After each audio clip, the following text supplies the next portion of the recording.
నరాలు తెగుతున్నాయి, బీపీలు పెరుగుతున్నాయి, sugar levels up and down, నిద్ర పట్టడం లేదు, బుర్ర హీట్ ఎక్కుతుంది, సరిగా తిండి కూడా తినడం లేదు. ఒకటే ఆలోచన, ఒకటే డిస్కషన్. ఏపీలో ఎవరు గెలుస్తారు, ఎవరి ఈక్వేషన్స్ ఎలా ఉన్నా ప్రజా తీర్పు ఆల్రెడీ డిసైడ్ అయినా జూన్ 4న ఫలితాలు ఎలా ఉంటాయి, ఏ పార్టీ గెలుస్తోంది, ఇదొక్కటే ఇప్పుడు ముచ్చెమటలు పట్టిస్తుంది. పోటీ చేస్తున్న అభ్యర్థుల్లో కంటే పార్టీ అధినేతలు కంటే బెట్టింగ్ పెట్టినోళ్లు పరిస్థితి ఇలాగే ఉంది. వందలు కాదు, ఏకంగా వేల కోట్ల రూపాయలకు చేరుకున్న బెట్టింగ్స్, ఐపీఎల్ను మించిన స్థాయిలో జరిగిన బెట్టింగ్స్ ఇప్పుడు ఏపీలో లక్షల మంది జీవితాలను తారుమారు చేయబోతున్నాయి. పోలింగ్ ముందు నుంచే మొదలైన బెట్టింగ్స్ ఇప్పుడు పీక్స్కు చేరుకున్నాయి. బెట్టింగ్ అంటే 1కి 2 లేకపోతే ఎలా అనే స్థాయిలో సాగింది బెట్టింగ్. ఇక మరికొన్ని గంటల్లో ఎగ్జిట్ పోల్స్ వెలువడుతుండడంతో నేతల్లో రైళ్లు పరిగెడుతున్నాయి. బెట్టింగ్ రాయిళ్లకు ముచ్చెమటలు పడుతున్నట్టు పరిస్థితి.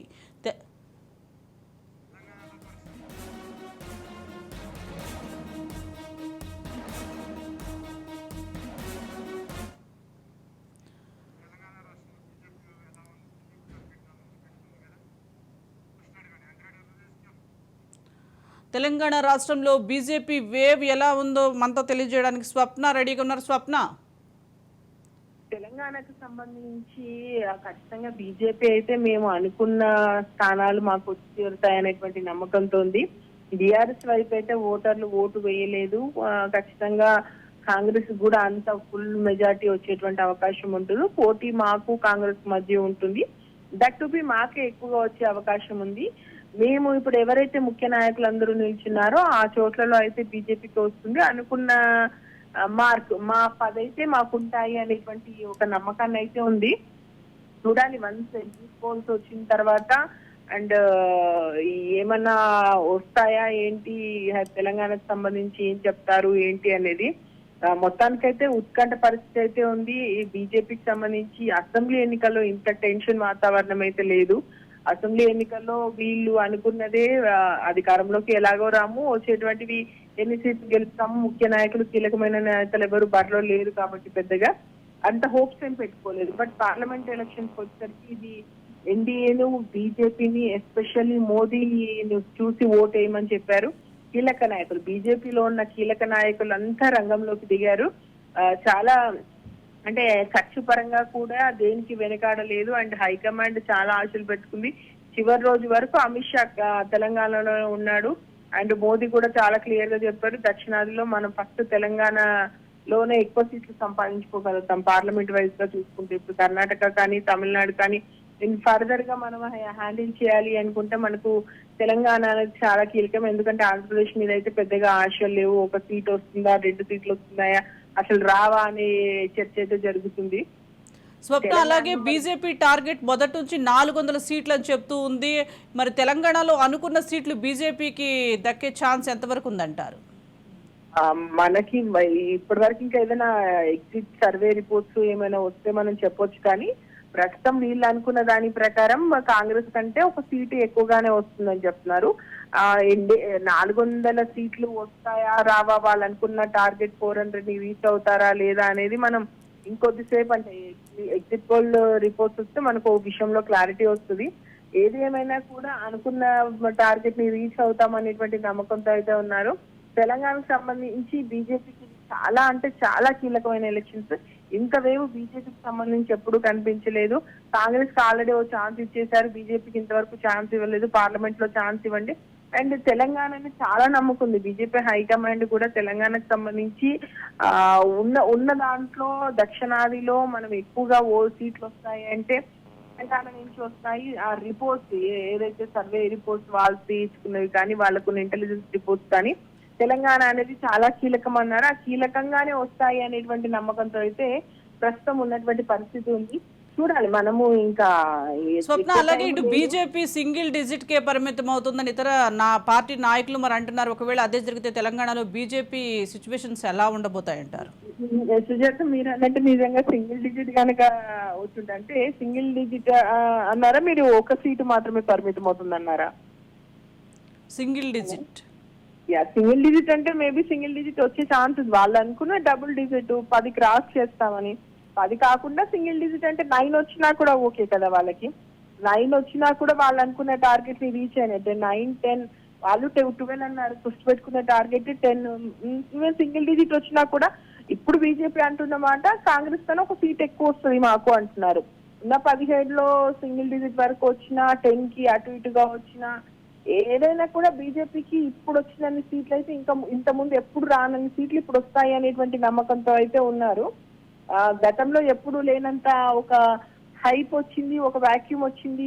ప్రజలందరూ మా వైపు నిల్చున్నారు, కాంగ్రెస్ ను బీఆర్ఎస్ ను నమ్మలేదు, బీఆర్ఎస్ ను పూర్తిగా పక్కన పెట్టారు. అండ్ తెలంగాణలో బీఆర్ఎస్ కు అసలు ఒక సీటు కూడా రాదు అనేటువంటి చర్చ కూడా జరుగుతుంది. అదే అయితే ఇప్పుడు పోటీ బీజేపీ అండ్ వర్సెస్ కాంగ్రెస్ ఉన్నప్పుడు కాంగ్రెస్ కన్నా ఒక్క సీటు బీజేపీకి ఎక్కువ వచ్చినా కూడా బీజేపీ బలపడడానికి ఇది ఒక పెద్ద వేదిక కాయే ఛాన్సెస్ ఉన్నాయి. ఎందుకంటే ఈ 5 సంవత్సరాల్లో ప్రధాన ప్రతిపక్ష హోదాలో ఉండగలుగుతుంది.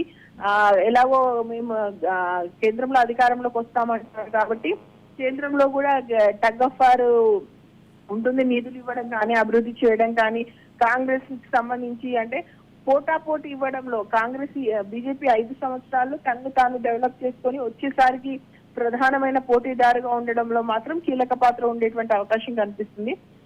ఎనీహౌ సింగిల్ డిజిట్ అన్నా కూడా 9, 8 వాళ్ళ దాని ప్రకారం అయితే ఇంటర్నల్ చర్చ 8 అనుకొని నడిచారు.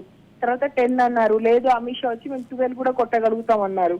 సో 12 పక్కన పెట్టినా 8, 9 వచ్చినా కూడా బీజేపీకి ఓకే. ఎందుకంటే వాళ్ళ ఇంత ముందుకు రానన్ని సీట్లు ఇప్పుడు వస్తాయి కాబట్టి అది బీజేపీకి అనుకూలించే అంశమే.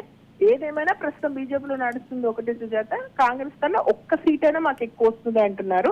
చూడాలి మరి ఎలా ఉంటది అనేది. దీన్ని బట్టి బీజేపీ బీజేపీ నెక్స్ట్ స్టెప్ ఏంటి, అసలు ఈ 5 సంవత్సరాల్లో బీజేపీ తెలంగాణలో బాగా వేయగలుగుతుందా లేదా, ఇప్పుడు ఉన్నటువంటి టైం ని ఏ విధంగా యూటిలైజ్ చేస్తుంది. ఇంతమంది కేంద్ర మంత్రులు వచ్చారు, అమిత్ షా, నడ్డా, స్వయంగా మోదీ వచ్చి అన్నిసార్లు సభలు పెట్టి ఇంతగానము చేసిన తర్వాత కూడా సరైన రెస్పాన్స్ ఓటర్ల దగ్గర నుంచి లేకపోతే మాత్రం బీజేపీకి చాలా అంటే చాలా పెద్ద దెబ్బ అవుతుంది.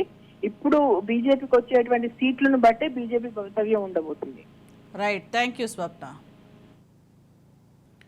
తెలంగాణలోని 17 లోక్సభ నియోజకవర్గాలకు పోలింగ్ ముగిసింది. ఈ నెల 4న ఫలితాలు వెల్లడి కానున్నాయి. దీనికి సంబంధించి మరింత సమాచారం మా ప్రతినిధి సతీష్ అందిస్తారు. సతీష్.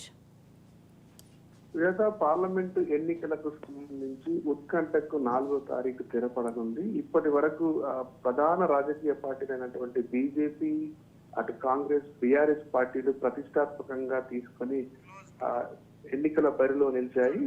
ఓటర్లను ప్రసన్నం చేసుకునేందుకోసం చేయని ప్రయత్నాలంటూ లేవు. తమ అధికారాన్ని అన్ని హంగులను ఉపయోగించుకొని ఎలాగైనా విజయం సాధించాలని కృషి చేసినటువంటి పరిస్థితి. మొత్తానికి ఓటర్లను ఆకట్టుకునేందుకోసం ప్రధాన రాజకీయ పార్టీలైనటువంటి 3 పార్టీలు కూడా ప్రతిష్టాత్మకంగా తీసుకున్నాయి. అటు రాష్ట్రంలో అధికారంలో ఉన్నటువంటి పార్టీ ఎక్కువ స్థానాలను సాధించి తమ ఉనికి అలాగే ఉందని, ప్రజల్లో ఆదరణ ఏమాత్రం తగ్గలేదు అని చెప్పుకోవడానికి కాంగ్రెస్ పార్టీ ప్రయత్నించగా, కేంద్రంలో మోడీ హవా ఉంది. అటు బీజేపీ పార్టీ చేసినటువంటి పథకాలతోటి కేంద్రంలో బీజేపీ పార్టీ అధికారంలో ఉండాలని కోరుకుంటున్నారు. అందుకే ప్రజలు బీజేపీ పక్షాన్ని నిలిచారంటూ బీజేపీ ప్రచారాన్ని సాగించుకు వచ్చింది. అటు బీఆర్ఎస్ పార్టీ రాష్ట్రంలో కాంగ్రెస్ పార్టీ తన 6 నెలల కాలంలోనే ప్రజల మన్నన లేకుండా పోయింది. ఇప్పుడు ఎలాగైనా సానుభూతితో తాము ఓటు సాధిస్తామనేటువంటి ఆశతోటి బీఆర్ఎస్ పార్టీ కూడా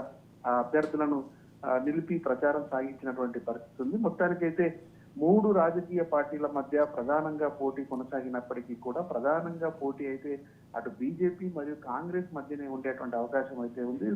వరంగల్ ఉమ్మడి జిల్లాకు సంబంధించి కూడా అటు బీఆర్ఎస్ పోటీ ఏమాత్రం ఇవ్వలేకుండా పోయింది. ఇటు బీజేపీ కాంగ్రెస్ మధ్యనే ప్రధానంగా పోటీ అయితే కొనసాగింది. Sujatha. Right, thank you Satish.